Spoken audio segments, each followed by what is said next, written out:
你跟我一样有拖延症吗？你总是把事情拖到最后一刻才开始做吗？前几天的时候啊，我一直在想说这支影片到底要做什么内容，我有好几个主题在那边想，可是想来想去，我就一直没有办法下定决心，于是我就一直拖，一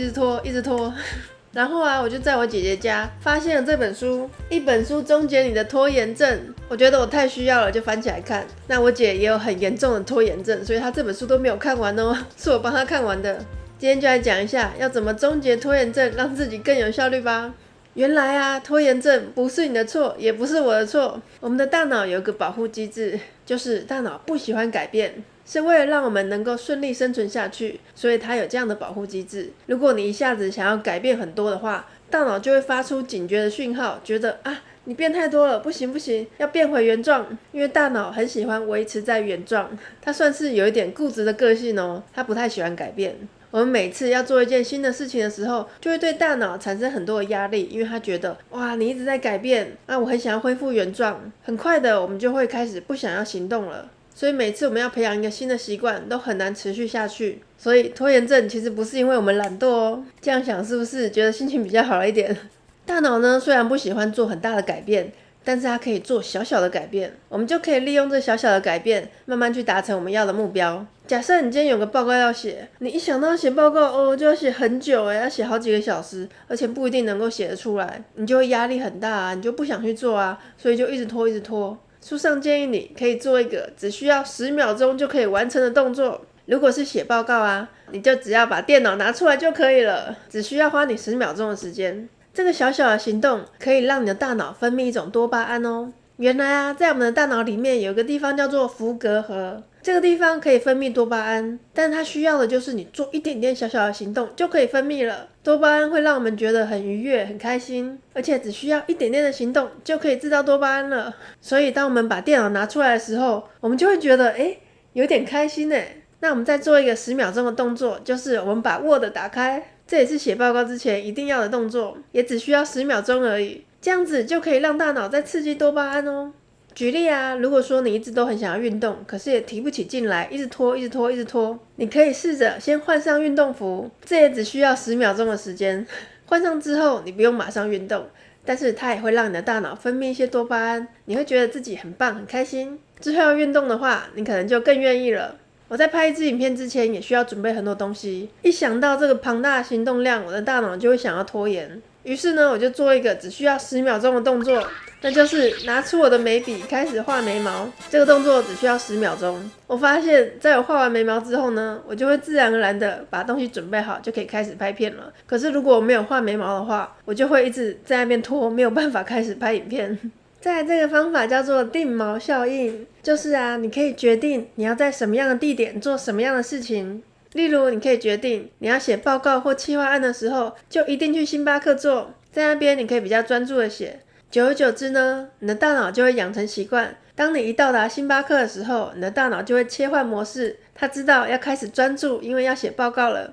还有一个方法，我称呼它为叠加效应，就是你可以把你既有的习惯跟一个新的习惯绑在一起。什么意思呢？我每天早上起床之后啊，都一定会帮我的猫咪挖猫砂，而且我会挖很久，挖得干干净净的。我是专业的猫奴，然后也会把食盆区呢都擦干净，擦一下地板，整理干净。这会花我很多时间，大概有半小时左右。这已经是我每天的习惯了，每天一定会这么做。那么我就可以把一个新的习惯叠加到这个习惯上面来。我可以利用这个时间，同时也去听一本有声书，好好的利用这段时间。或者是你每天早上是不是一定会刷牙？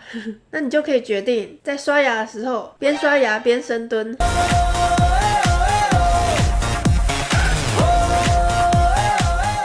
同个时间就可以做2件事情，把新的习惯放到旧的习惯上面，我就称它做叠加效应。不要被你的完美主义搞砸了。如果你有完美主义的话，你做每一件事情你都会觉得想要把它做到最好，如果没有做到最好就干脆不要做了，或者是没有做到最好，你就会觉得很自责很生气，一定要把它做到最好。这样子很容易造成拖延症，因为你没有办法下定决心要去做这件事情，你做这件事之前会想太多，因为你有完美主义。有一个故事是说啊，有一班逃逸的学生，老师把这些学生分成2组，第一组的学生，老师告诉他们说，你们这学期啊，一定要捏出最漂亮、最完美的作品出来，你们的分数就是依照你们作品完不完美来决定的。老师又跟第二组学生说，你们这学期要做出越多作品越好，你们的分数是依照你们的数量来决定的，做越多就会越高分哦。一个学期过去之后，老师来看看大家的作品怎么样，结果发现啊，第一组的学生，因为他们非常注重完美，导致每一个学生都没有做出多少作品出来，而且作品的质量也没有非常好。第二组学生反而做出比较多又比较棒的作品，比第一组学生还要好的作品。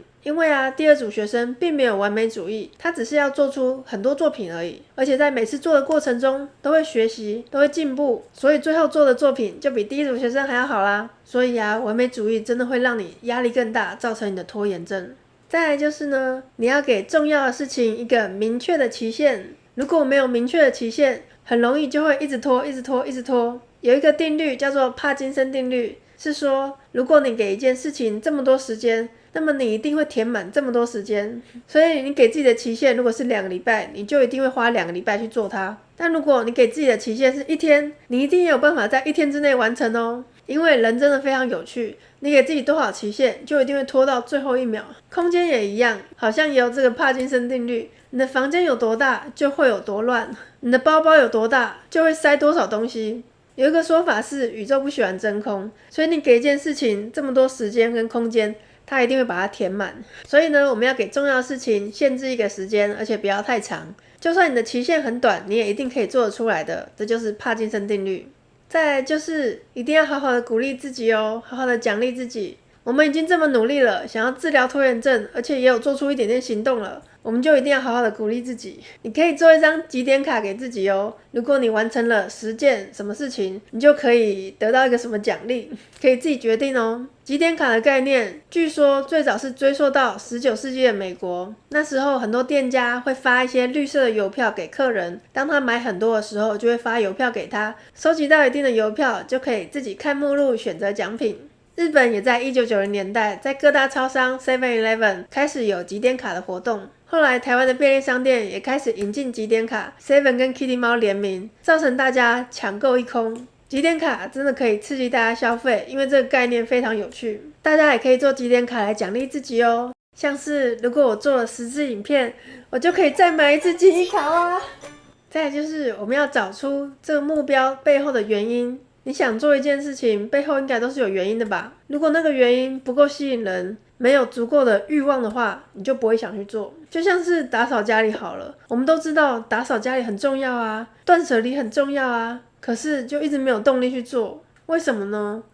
那就是因为这个目标背后没有什么欲望啊，就是有一点比较平淡无奇的目标，做完对我们有什么好处呢？可能1-2天之后就乱了啊。如果你没有任何欲望在这个目标后面的话，你就不会想去做。但是如果今天你暗恋的对象要来你家玩了，你是不是马上就开始整理了，马上开始打扫了？因为这背后的目的就不一样啊，这个欲望很明显吧？这个想法是很有趣的。有一些事情你迟迟不去做，可能就是因为那件事情对你来讲也没有什么好处，也许做了之后你的生活也不会变得更好或更差，所以就没有动力去做了。最后一点也分享给大家，要改变人生的话，就要有一个异想天开的目标，一个让你想到就会觉得很兴奋的目标，朝着这个目标前进的话，一定可以改变人生的。我之前还有介绍一个日本的亿万富翁，他分享到底怎么变有钱的10个心法，在这边可以去看一下哦。请订阅我的频道，还有更多有趣好玩的事情要跟你分享哦。那我们下次再见咯，拜拜。有一个定律叫做帕金森定律，有一个定律叫做帕金森定律，有一个定律叫做帕金森定律。它是说，如果你给一件事情有一个定律，有一个定律叫做帕金森定律，有一个定律叫做帕金森定律，是说有一个定律叫做帕金森定律，是说有一个定律叫做帕金森定律，